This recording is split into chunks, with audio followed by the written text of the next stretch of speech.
El médico de guardia. De Edgar Wallace. Me tendí en la cama del dormitorio de guardia del hospital, y bajando la luz, intenté dormir, aunque sabía que me sería muy difícil conciliar el sueño. Saber que, por una imprudencia, uno se ha puesto al borde de la bancarrota, difícilmente contribuye a la tranquilidad mental, y solo después de lo que me parecieron horas de insomnio, logré conciliar un sueño intranquilo. No llevaba durmiendo ni media hora, cuando un golpe en la puerta me despertó.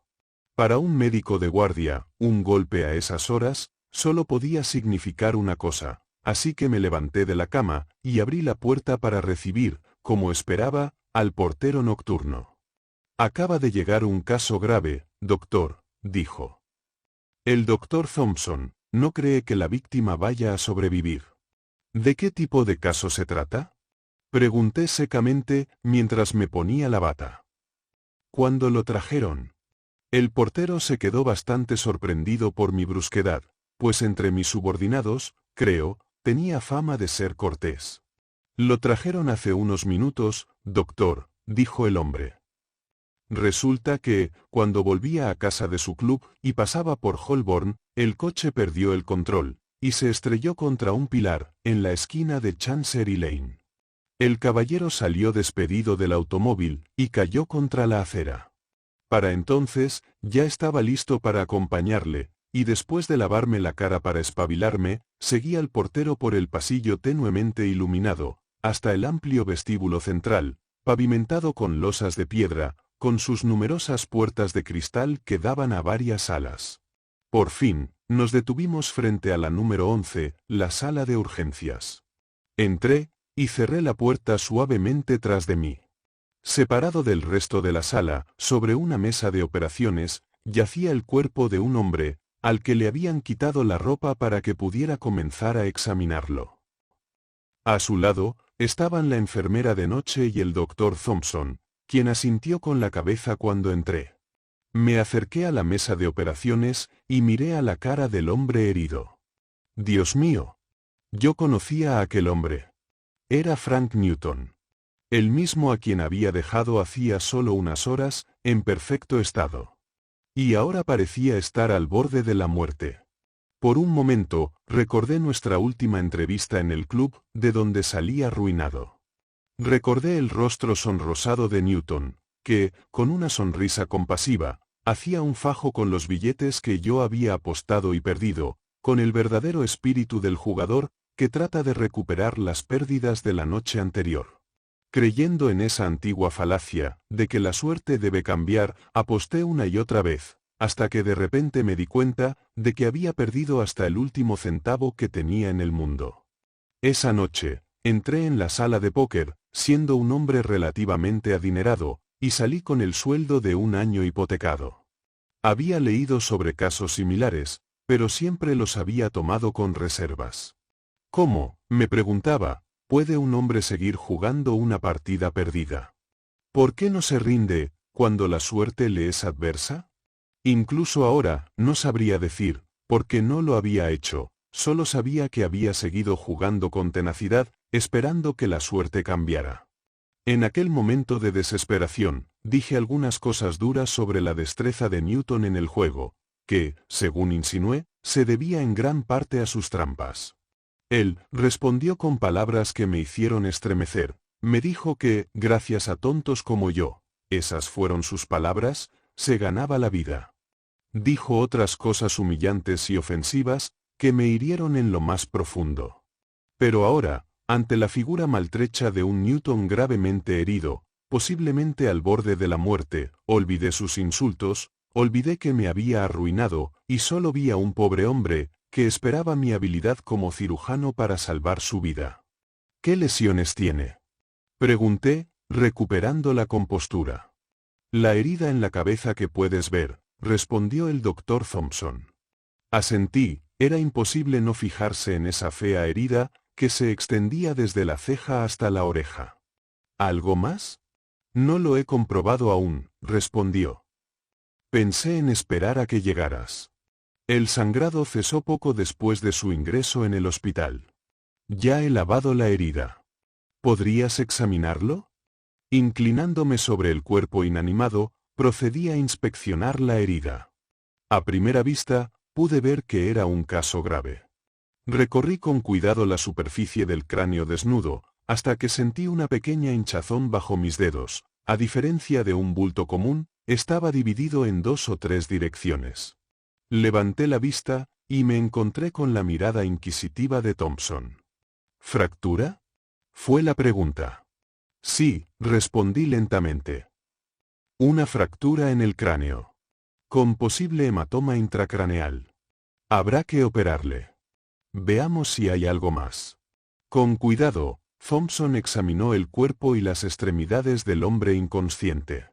Una costilla fracturada, murmuró para sí mismo. La cara presenta algunas heridas poco profundas, pero eso no reviste gravedad. Las extremidades parecen estar bien. ¿Vas a operarle ahora? Este último comentario iba dirigido a mí. Le eché otro vistazo a la herida de la cabeza, y entonces decidí. Sí, preparen los instrumentos para la intervención, dije.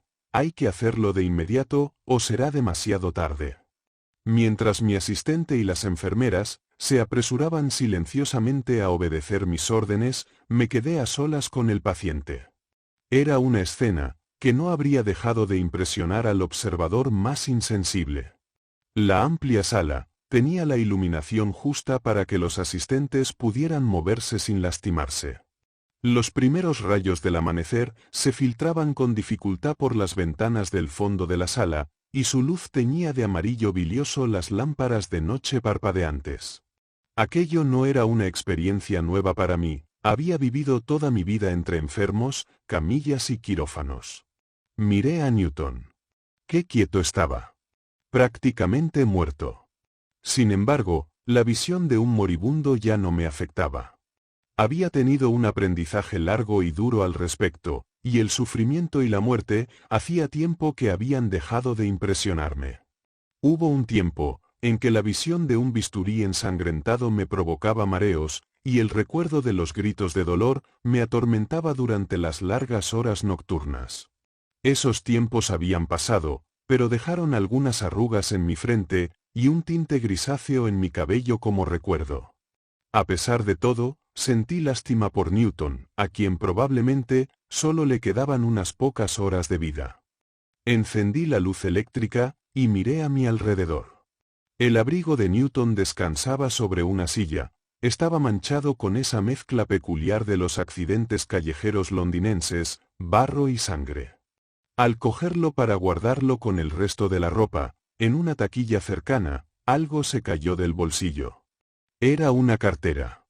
Me agaché y la recogí, y estaba a punto de guardarla de nuevo, cuando, como un relámpago, recordé que en esa cartera estaban los billetes y pagarés que Newton me había ganado esa misma noche. Por un momento, me quedé indeciso. Aquel hombre que yacía allí, al borde de la muerte, era el mismo que hacía unas horas me había confesado que vivía a costa de los necios, de necios como yo. Yo sabía que Newton no tenía ni un solo pariente en el mundo, ni herederos curiosos que pudieran hacer preguntas incómodas. Casi inconscientemente, abrí la cartera.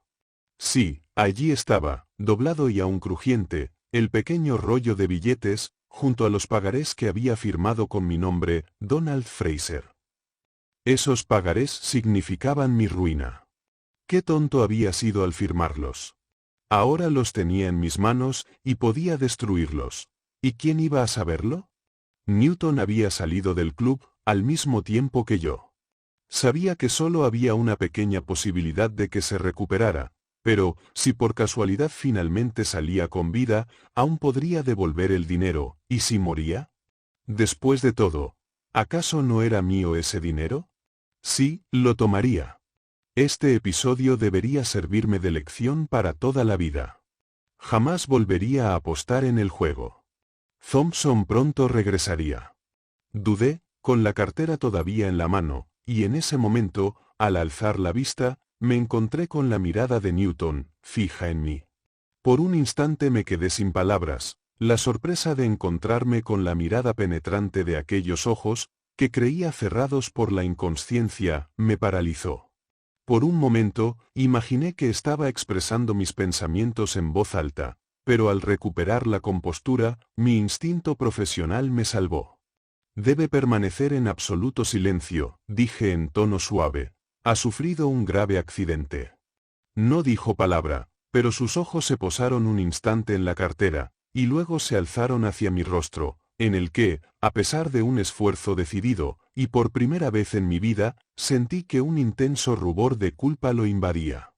Evidentemente notó mi angustia, y sin comprender la causa, dijo con voz débil. No te preocupes.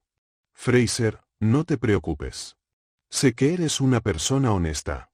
El rubor en mi rostro se intensificó, y arrojé aquella maldita cartera, sobre la ropa doblada que habían depositado en la taquilla. Yo no era ningún ladrón, era un hombre honesto, un médico que salvaba vidas.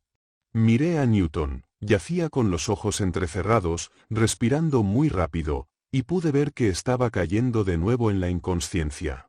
En ese momento, Thompson entró con la bandeja del instrumental, disculpándose por haber tardado tanto. Las enfermeras que lo acompañaban, colocaron lo necesario para la operación. Todo estaba listo para que comenzara a operar. Thompson miró al paciente con curiosidad. ¿Ha recuperado la conciencia?, preguntó. Sí, por un breve instante, respondí.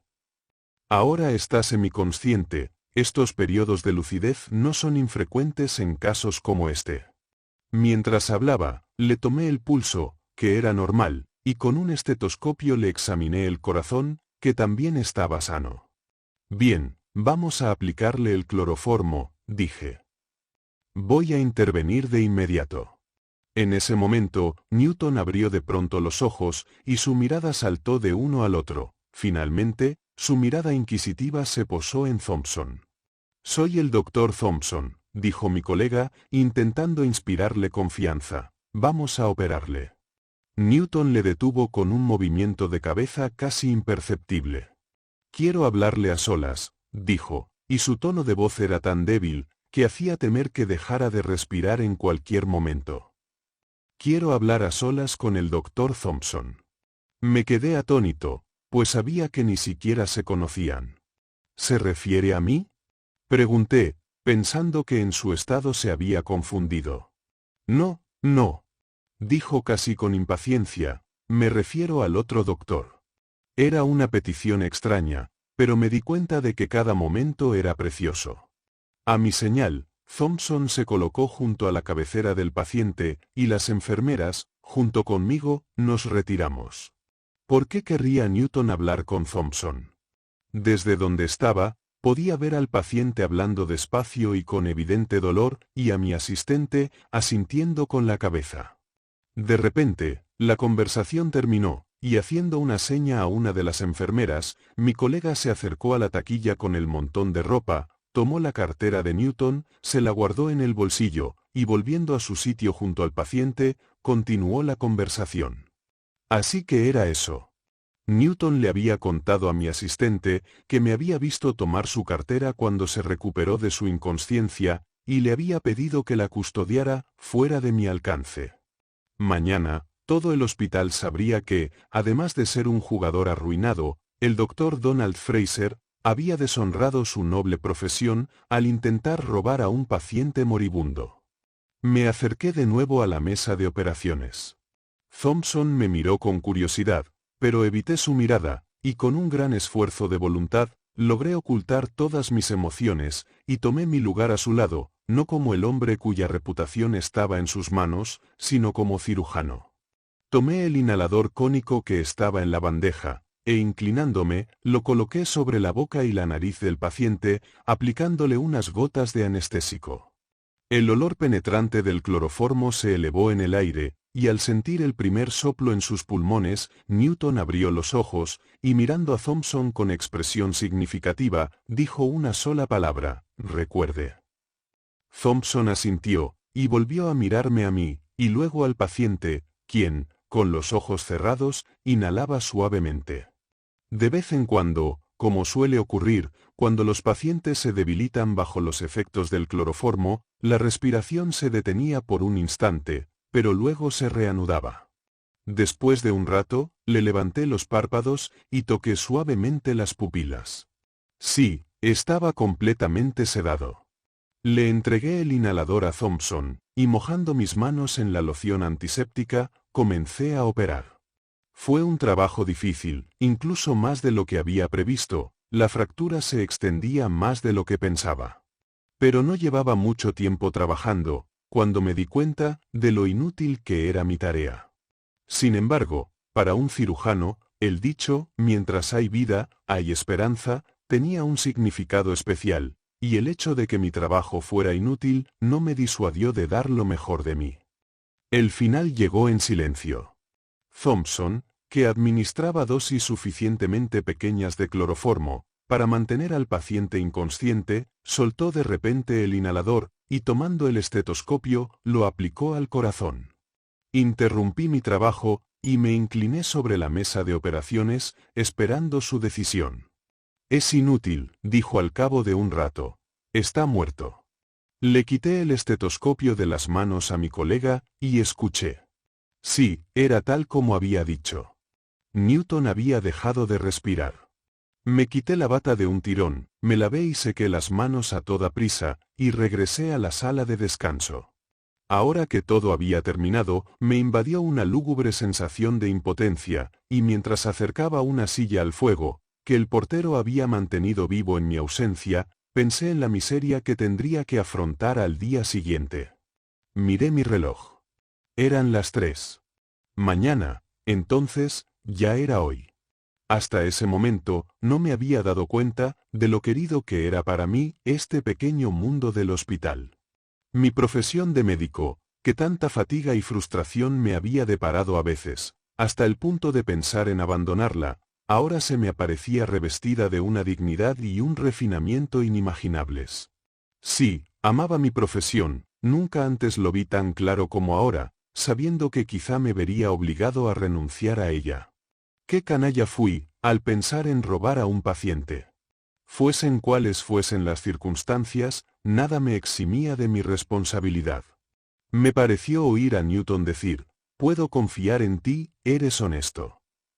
Yo, que incluso había llegado a desear su muerte, para recuperar mi dinero y mis pagarés. Pero si Newton confiaba en mi honradez, ¿por qué se lo habría contado a Thompson? Unos pasos rápidos resonaron por el pasillo, se detuvieron, y alguien llamó a la puerta. Me levanté de la silla, y le abrí a Thompson. «Pasa», le dije, cerrando la puerta tras él. Se sentó frente a mí, al otro lado de la chimenea. Le acerqué la jarra de agua. No tuve el valor de iniciar la conversación. «Gracias», dijo sirviéndose. «Te pido disculpas por interrumpir tu descanso de nuevo, pero debo contarte lo que ocurrió entre ese paciente y yo». Asentí. Me lo esperaba, aunque no tan pronto, y me temblaba la mano al apartar la jarra de su peligrosa posición, en el borde de la mesa, donde Thompson, con la imprudencia propia de la juventud, la había dejado. Es curioso cómo, en momentos de gran angustia o preocupación, pequeños incidentes insignificantes dejan una huella imborrable, y la imagen de una jarra, colocada demasiado cerca del borde de una mesa, me ha recordado desde entonces aquella sorprendente entrevista. «En cuanto entraste en la sala de operaciones», continuó mi asistente, «me di cuenta de que lo conocías. Ya puedes imaginar entonces, sabiendo esto, lo sorprendido que me quedé cuando pidió una entrevista conmigo. Pude ver que tú también estabas un poco asombrado, sin embargo, antes de que pudiera recuperarme de mi asombro, te fuiste, y nos quedamos solos el paciente y yo. Lo primero que hizo fue preguntarme si sabía algo de derecho. Le dije que sí, pues, como sabes, mi familia se dedica al derecho, y al principio estaba destinado a esa profesión tan formal. Luego, me preguntó si podía disponer de sus bienes sin hacer testamento. Le dije que tal cosa era permisible, en casos de necesidad urgente. ¿Como este?, preguntó. Sí, respondí, Este sería un caso en el que podría legar sus bienes verbalmente, siempre que se hiciera en presencia de dos personas imparciales. Fue entonces, a petición suya, cuando llamé a la enfermera Joyce y busqué una cartera entre su ropa. La encontré y se la llevé, y para mi profunda sorpresa, dijo, en presencia de estos testigos, lego esta cartera y su contenido al Dr. Donald Fraser del Hospital St. Mark's. Mientras Thompson decía esto, sacó la cartera de su bolsillo. Me puse de pie cuando empezó a contar su historia, y me quedé junto a la ventana que daba al patio del hospital, iluminado por el amanecer. Lo hice en parte, para ocultar cualquier muestra de emoción que pudiera haberme delatado, y en parte, porque, en mi estado de ánimo de entonces, no podía permanecer sentado. Pero cuando la inesperada e imprevista historia de la generosidad de Newton se desplegó ante mí, la habitación comenzó a dar vueltas, y la figura de Thompson, recortada contra las llamas danzantes del fuego, se volvió borrosa e indistinta. ¿Me legó su cartera? ¿A mí? Logré balbucear. Sí, a ti. Y me hizo prometer que te la entregaría esta misma noche. Porque, dijo Newton, hay unos papeles que quiero que el doctor queme. Mis dedos se cerraron sobre la cartera de cuero que me tendía mi colega. Añadió una frase muy extraña, dijo Thompson. Sus últimas palabras, antes de que llegaras, fueron, dígale al doctor Fraser que las cartas estaban marcadas. Él lo entenderá. Al terminar de hablar, Thompson se dirigió a la puerta, y manteniéndola abierta, bajó la mirada, con el ceño fruncido, perplejo y confundido. Sobre esos papeles, dijo, no sé si es irregular destruirlos hasta que se haya probado el testamento, pero como evidentemente era su deseo, supongo que será mejor que los quemes ahora mismo. Sí, creo que será mejor que lo haga, respondí con voz ahogada. Y cerrando la puerta tras él, me volví hacia el fuego y lancé los pagarés a las llamas. Fin. Si quieres, puedes apoyar el canal y la creación de nuevos audiolibros mediante un donativo a Ko-fi. Gracias.